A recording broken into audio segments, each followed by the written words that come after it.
If you have your Bibles this morning, if you'll grab them, go to Daniel chapter 5. Daniel 5, as the kids are filing out to go to Kids Club. And I just want to start with a really simple opening question. Do you know what a jump scare is? A jump scare? You heard of this? I think it's a movie term. It happens in scary movies or scary TV shows where everyone's going about their business as usual, and then something jumps out and scares them. Thus the name jump scare. Do you know what I'm talking about? And what's the point of a jump scare? It's to scare you, yes, absolutely, but they do it in such a way that you didn't see it coming. It startles you, and if you weren't paying attention, now you are. Well, interestingly enough, there is a jump scare in Daniel chapter 5, but it's not for us. The jump scare in store in chapter 5 of Daniel is for the new king. And because God is trying to get his attention, not just to startle him, not just to wake him up, but to tell him something life-changing. And the king's not going to know what to do with it, and so he's going to call on Daniel to come and make sense of it for him. So without further ado, let's just jump into the story itself. Daniel chapter 5, we're going to start in verse 1. It says, King Belshazzar made a great feast for 1,000 of his lords, and he drank wine in front of the 1,000. And we're going to stop right there for just a moment because I don't know if you realized it, but we've made a huge jump forward in time from the end of chapter 4 to now the beginning of chapter 5. If you're here with us last week or if you just see in your Bible, chapter 4 ended with a king that we've known for several chapters now named Nebuchadnezzar. He was incredibly humbled before the Lord, and it ends on that good note, him worshiping, praising God, but it leaves it kind of open-ended, and we don't know where it goes from there. We don't know if he truly takes the lesson to heart. We don't know how the rest of his reign goes as king. We don't know when and how he dies or anything like that. We just turn to chapter 5. We got a brand new king in place, some guy named Belshazzar. Well, as it turns out, a whole lot of time has passed from the end of chapter 4 to the beginning of chapter 5. And to not get too deep into the history weeds, I put together a slide I want to show you to help make sense of how we got to this king here. And so we see on the top there, Nebuchadnezzar II, and he ruled from 605 to 562 BC when he died. And then after him was his son, Marduk. And he ruled for just a couple of years before this next guy, whose name I can't pronounce, killed him, assassinated him, played politics, played power games, and won. And so Nebuchadnezzar's son is off the throne, and this guy is now on the throne, and he's actually a son-in-law of Nebuchadnezzar. And he rules, as you see, just for a couple of years before he dies, and then his son takes his place. Now look at that guy, Marduk. How long is he king? Not even a year. He lasts just a couple of months, from April to June of 556 BC. Before he is killed, before he's kicked off the throne, a new king takes his place, and that new king has a son named what? Belshazzar.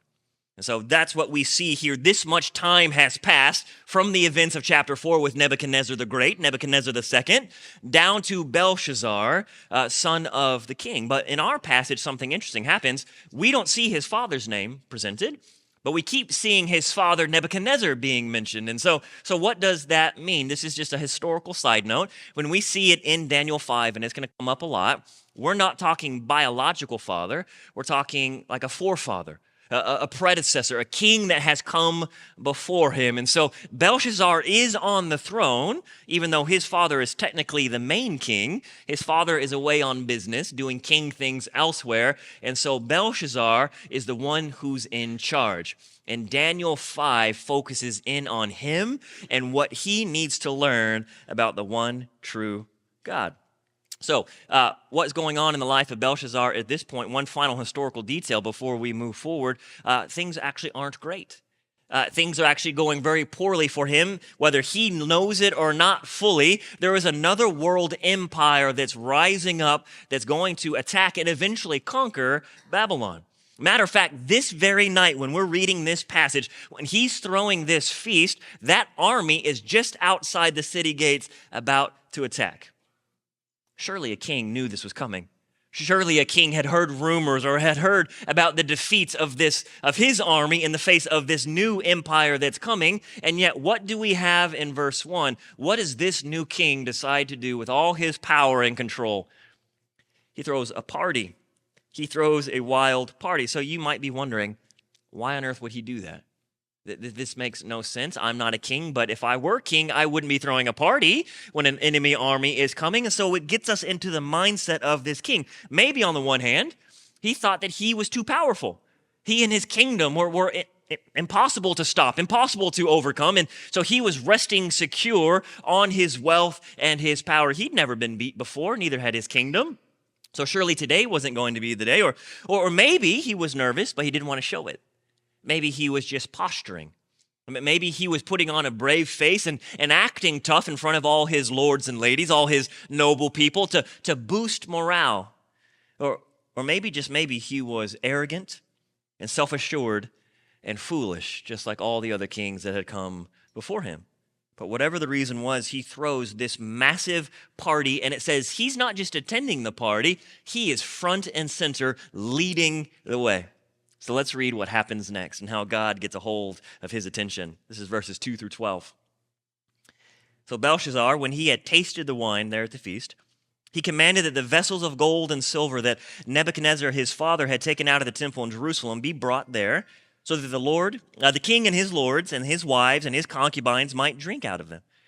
So then they brought in the golden vessels that had been taken out of the temple, the house of God in Jerusalem, and the king and his lords and his wives and his concubines all drank from them. They drank wine, and they praised the gods of gold and silver, bronze, iron, wood, and stone. Verse 5. But then immediately the fingers of a human hand appeared and wrote on the plaster of the wall of the king's palace opposite the lampstand. And the king saw the hand as it wrote. Then the king's color changed, and his thoughts alarmed him. His limbs gave way, and his knees knocked together. And the king called loudly to bring in the enchanters, the Chaldeans, and the astrologers. The king declared to these wise men of Babylon, whoever reads this writing and shows me its interpretation shall be clothed with purple and have a chain of gold around his neck and shall be the third ruler in the kingdom. So all the wise men came in, but they could not read the writing or make known to the king the interpretation. So King Belshazzar was greatly alarmed, and his color changed again, and his lords were perplexed. But then the queen, because of the words of the king and his lords, came into the banqueting hall, and the queen declared, O king, live forever.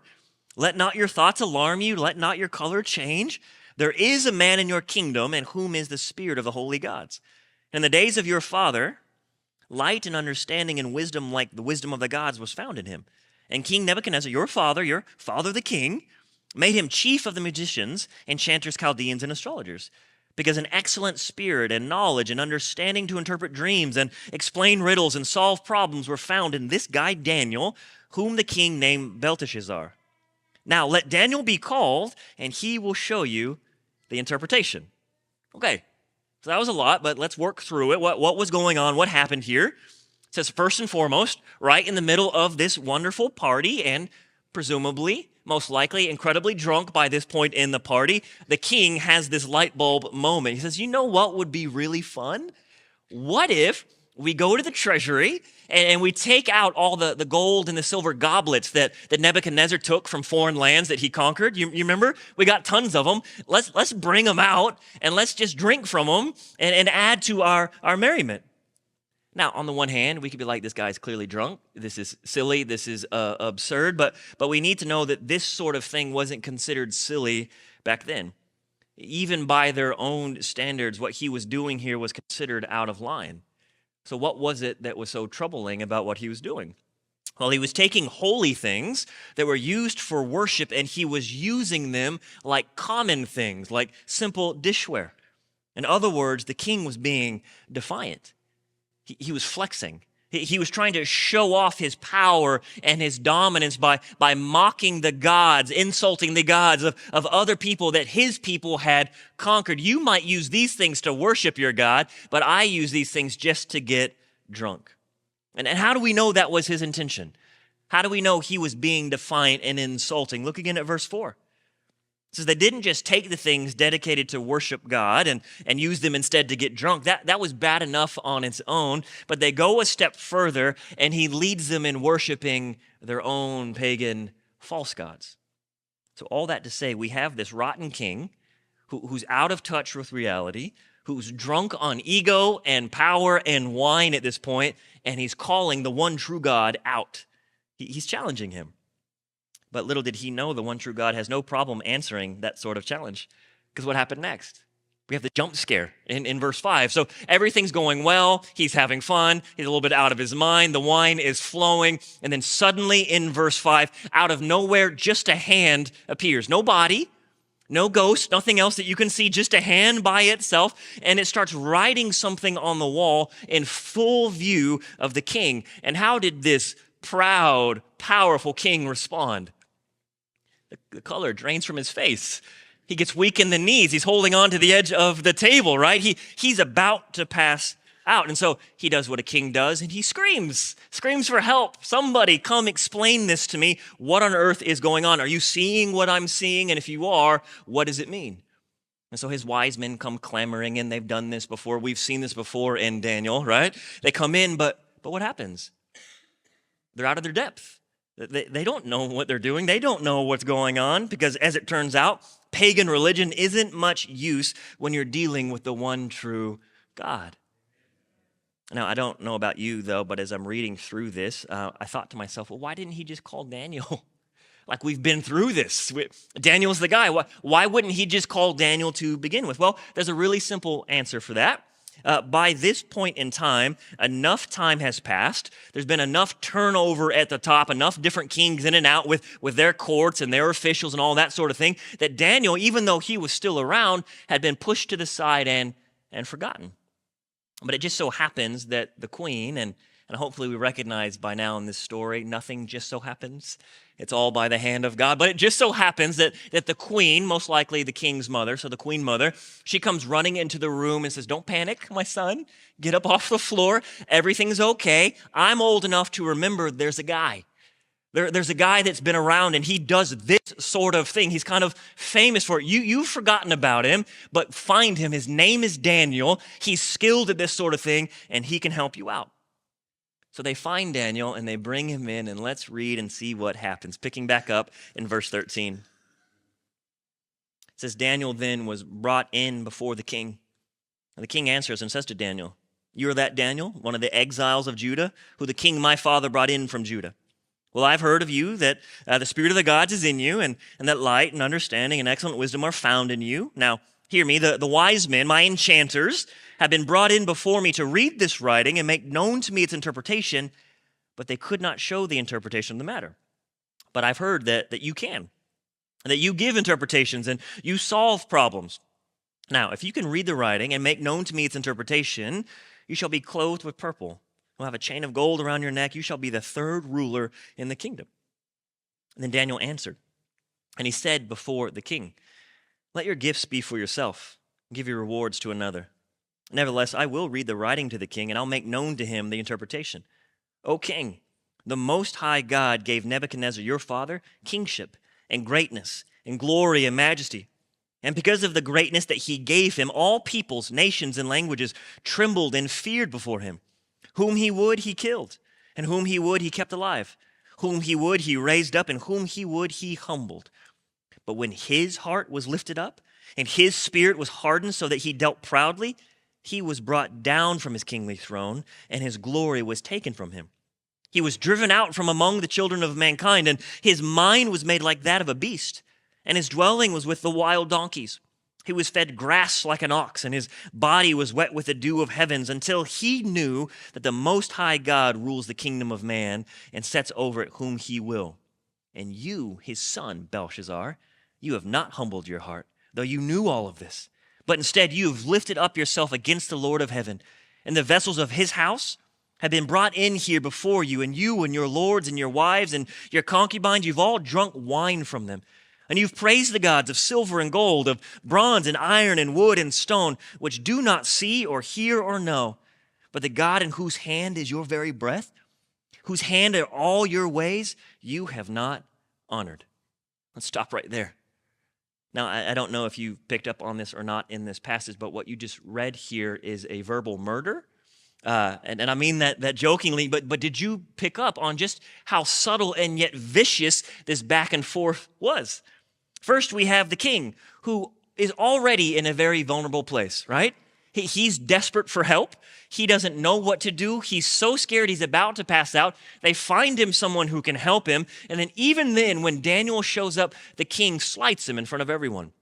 He insults him in front of everyone. He belittles him. Even though he needs his help, he makes sure Daniel knows you're not on my level. Oh, yes, Daniel, aren't you one of those exiles from Judah that we conquered, that we brought here pretty much as slaves?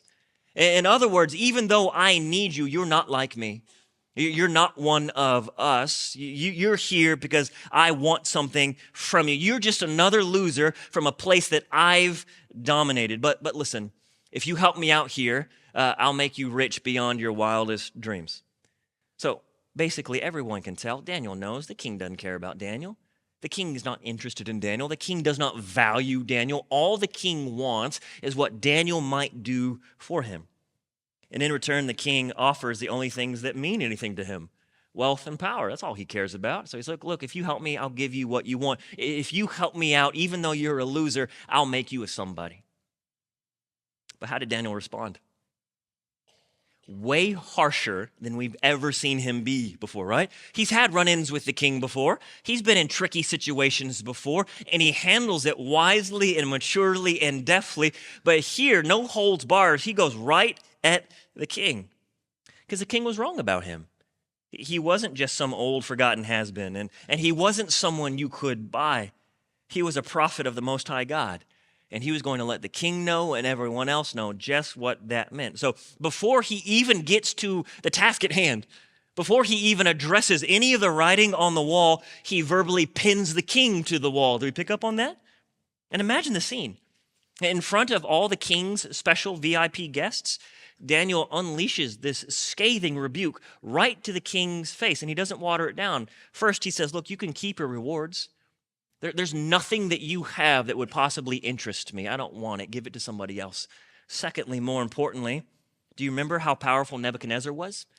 Nebuchadnezzar the Great, who was greater than you. Do you realize that God still easily humbled Nebuchadnezzar the Great? And he got the point. But you're not getting the point, oh great king. You're more of a fool than he ever was because you knew all of that. You knew the histories of what my God has done, and yet you've still chosen the way of pride. You've still chosen to set yourself at odds with the Most High God. You've chosen other gods that are deaf and dumb, who are powerless to give you a kingdom and who can't save you from losing a kingdom. You've chosen them, and if that's the bed you want to lie in, that's the bed you're stuck with. My God has given you everything, even the breath in your lungs, and you've wasted it. So yeah, he's got a word for you today, and it's a word you're not going to like to hear. It's a word of judgment. So let's read on and see what that word was. Picking up in verse 24. So he says, then from his presence, the presence of God, this hand was sent to you, and this writing was inscribed, and this is the writing that was inscribed, written on the wall, many, many tekel and parson. And this is the interpretation, the meaning of the matter. Many. God has numbered the days of your kingdom and brought it to an end. Tekel, you've been weighed in the balances and found wanting. Paris, your kingdom is divided and given to the Medes and Persians. Then Belshazzar gave the command, and Daniel was indeed clothed with purple. A chain of gold was put around his neck, and a proclamation was made about him that he should be the third ruler in the kingdom. But that very night, Belshazzar the Chaldean was killed. And Darius the Mede received the kingdom, being about 62 years old. So what happened here? In true prophetic style, with some prophetic flair, we see some clever wordplay going on. Daniel essentially tells the king, look, your time's up. You're a fraud, and your kingdom is over. And that God that you mocked earlier in the night, he's the same God who's bringing this to pass. Just so you know, O great king. Then look again at verse 29. Can you imagine how awkward that must have been? So the king is nervous. He's scared. Hey, I will make anyone rich and powerful. You just help me out. And Daniel's the only one who can do it. And Daniel gives him this scathing word of judgment. You're a fraud. Your kingdom's coming to an end. And then the king has to bless him in front of all his friends. He's already been embarrassed enough. He's already been humiliated enough. He's already been undone by the judgments of God spoken over him. And now he has to raise up this guy who is a mouthpiece of it. So Daniel, that powerless but humble and faithful servant of God, enters the scene a forgotten nobody, and he leaves the scene an exalted person with blessing and honor. And that great king, who was so proud and so powerful at the beginning of the story, how does he exit the story? By losing everything. He's humbled fully, and finally he loses both his kingdom and his life. And that's a great ending, isn't it? I mean, that feels good. We like these kind of stories when a bad guy, who's so obviously a bad guy, when a bully gets put in his place this way. But beyond a satisfying end to a story, why should we care? What does this mean for us today? How does this event in the life of Daniel, so far away, so long ago, how does it speak to us in our lives today? How does it speak to us and how we deal with bad leaders or bullies in our world today? Well, I think there are two main lessons that we can pull from this, and here's the first one. If you're taking notes, write this down. Don't play games with God. That's what we're seeing here. Don't play games with God. Have you ever heard the saying, play stupid games, win stupid prizes? You know what I'm talking about? Or mess around and find out? That's a subheading for this passage, isn't it? That's exactly what's going on here with this king, Belshazzar. He wanted to act like he was top of the world, all tough and powerful and untouchable. But as it turns out, there are consequences to the decisions that we make and the actions that we take. So all his blustering and all his posturing really only set him up not to win, but to learn that lesson the hard way. But if you think about it, this lesson's not unique to Belshazzar, is it? This was actually less about Belshazzar and more about God, who he is and what he's like. See, as Scripture repeatedly tells us and shows us, God opposes the proud. And if you try to test him, if you try to force yourself upon him, God then will be the rock upon which you break yourself. And we've heard this story before, haven't we? Do you remember Pharaoh in Exodus? What happened? Moses shows up and says, my God, the one true God, Yahweh, demands you, O great Pharaoh, release his people so that they might go worship him. And this is Exodus 5, verse 2. How did Pharaoh respond? Who? I've never heard of your God. I don't care about your God. I'm not going to obey your God. And we, as the readers, we hear, oh, you're about to find out, right? You don't know who he is. You're going to find out real quick. And then we see that where God unleashes his power and his judgment and his wrath on Egypt and Pharaoh and all those who are proud, while at the same time delivering his people. You want to mess around, you're going to find out about this God. And then similarly, earlier in this story of Daniel, Nebuchadnezzar, chapter 3, Shadrach, Meshach, and Abednego refused to bow down to the idol, and the king in his fury brings them before him, and he demands, you tell me, what God out there could possibly save you from me? And again, we laugh and smile. You're about to find out, brother. And he does. Not just in chapter 3, but even in a harder way, he gets humbled in chapter 4. We just covered it. So if you want to mess around, if you want to act like either God doesn't exist or that God doesn't care or you're not held accountable to him, then you're going to find out one way or the other, and it's going to be painful. You're setting yourself up. And listen, you and I today, we can laugh at stories like Pharaoh. We can laugh at stories like Nebuchadnezzar or even Belshazzar. What an idiot. What a fool. And we can be happy that, he clearly got what he deserved. He was obviously the bad guy. He's such a jerk. And we convince ourselves that I would be different if I were in his shoes. But hear me today. This isn't about Belshazzar. This is about God. Again, who he is and what he's like. Because the truth is, you and I don't have to deal with Belshazzar, but we do have to deal with this God, right? So we need to ask ourselves some really hard questions this morning. As much as I like Daniel, and as much as I like to imagine I would be like a Daniel, if I'm being honest in my heart, am I more like Belshazzar? Have I worshiped all the wrong gods? Have I chased after all the wrong things, put my hope and my trust? Have I built the empire of my life on all these other things that serve me and make me look good? Or have I recognized and honored the one true God? And if that's us this morning, and I hope you know what the answer is, stop. Stop doing those things. Let go of those things. Stop using the things that God has given you to worship him and enjoy them, and instead twisting them to serve yourself. Let it go and turn back to God. Throw yourself on his mercy before it's too late. That's the first thing. If we keep messing around, we're going to find out the hard way who God is and what he's like. That leads me to the next point. Information doesn't guarantee transformation. Information doesn't guarantee transformation. Think about it. What was Belshazzar's main problem?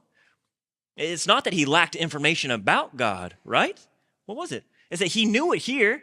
He knew the stories. He'd heard. He knew what happened to Nebuchadnezzar, but it was just here, and it never worked its way down here into his heart and then out into how he lived his life. We saw the same thing several times with Nebuchadnezzar himself, but fortunately, he seemed to start coming around. Nebuchadnezzar seemed to be moving in the right direction. So again, let me just say, it doesn't matter how much you know about God if it's just head knowledge, if it's just information. Let me put it this way, and I hope you write this down. God is not just a subject to study, he's someone to know. Do we see the difference there? Do we see the difference? We can study and we can know everything about God and everything about his history and everything the Bible says and still not know him. And if we still don't know him, we're not going to be changed. It's the relationship that makes all the difference. So being humble before this God, that's what makes a difference. Being open to him, actually listening to him, actually trusting him and following him and seeking to do things his way and not our way. Let me point out one more thing related to this. Again, we can't really laugh at Belshazzar and then excuse ourselves from this. This is speaking to us too. God is speaking to us too. I don't know if you're like me, but I think you are. I think human nature, we convince ourselves, look, I mean, if I was in the king's spot, I would obviously pay attention. If God did something that dramatic and that bold and that miraculous in my life, I surely would humble myself and I would turn things around. But there's two problems with that. First and foremost, we don't get to tell God how to speak to us. That's not how it works. We are to be receptive however he chooses to speak to us. But secondly, let's be honest, no, we wouldn't. We wouldn't listen. Matter of fact, if God were to do something big and dramatic and bold in our lives, all it would serve to do was expose what was already in our hearts. And you know how I know that? Jesus tells us. There's two separate places in the Gospels where Jesus talks about this very heart issue. Matthew 12, 38 through 42, and Luke 16, 19 through 31. And in both cases, you have people who are clamoring for a sign from God. Let me just see it in neon lights. Just show me something incredible, and I will gladly follow you, God. I will gladly turn my life around. And Jesus boldly, clearly, directly says, no, you won't. You don't need anything more than what God has already given you. Respond to what he's already shown you. In other words, the problem isn't information. The problem are hearts that are hardened by sin and pride. So if the problem's not information, we don't need more information to get out of it. If the problem is a hardened heart with sin and pride, what is the only answer? We humble ourselves and we throw ourselves on the mercy of God before it's too late. So let me close with this. It's a question I want us to be thinking about, not just this morning, but moving forward. What is God writing on the walls of my life today? The same God. He's still alive. He's still moving. He's still speaking. He's still writing on the walls of our lives. But what is it that he's saying to us? As you think about it, I want to finish with one final quick story. It's found in John chapter 8. I think you know the story. One day it says Jesus was teaching the people in the temple. He was in Jerusalem. And in the midst of his teaching and interacting with the people, some of the religious leaders come rushing up in a huff, a whole mob of them. And they're dragging along this woman. Do you know the story?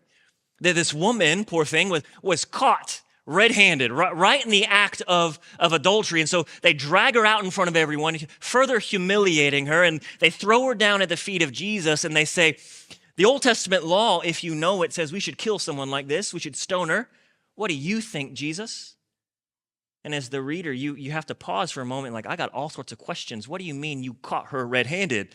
How do you randomly stumble upon someone in the middle of the act of adultery? And secondly, doesn't it take two to tango? Where's the guy? Well, why is he not here? And thirdly, most importantly, why are you bringing this out in the public like this? What on earth does this have to do with Jesus?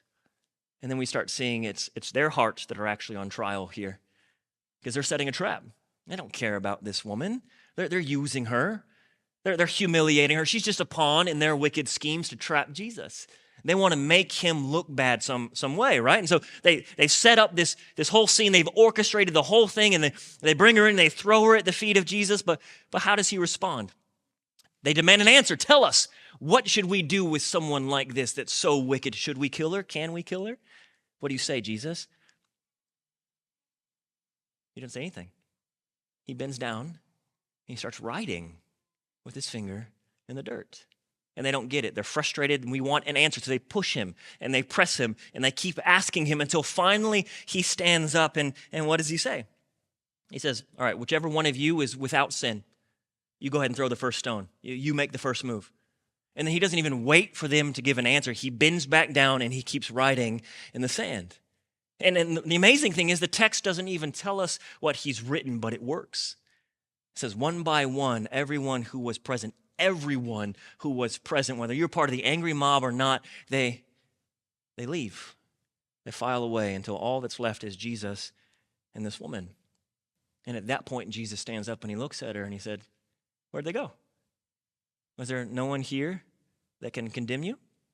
And she says, no one. And he says, neither will I, but go and sin no more.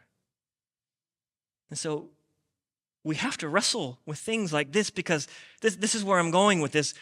Whatever it was that Jesus wrote, and we don't know, the text doesn't tell us, but whatever it is that he wrote, it apparently spelled judgment and rebuke for the crowd, and yet somehow at the same time, mercy and freedom for this sinner.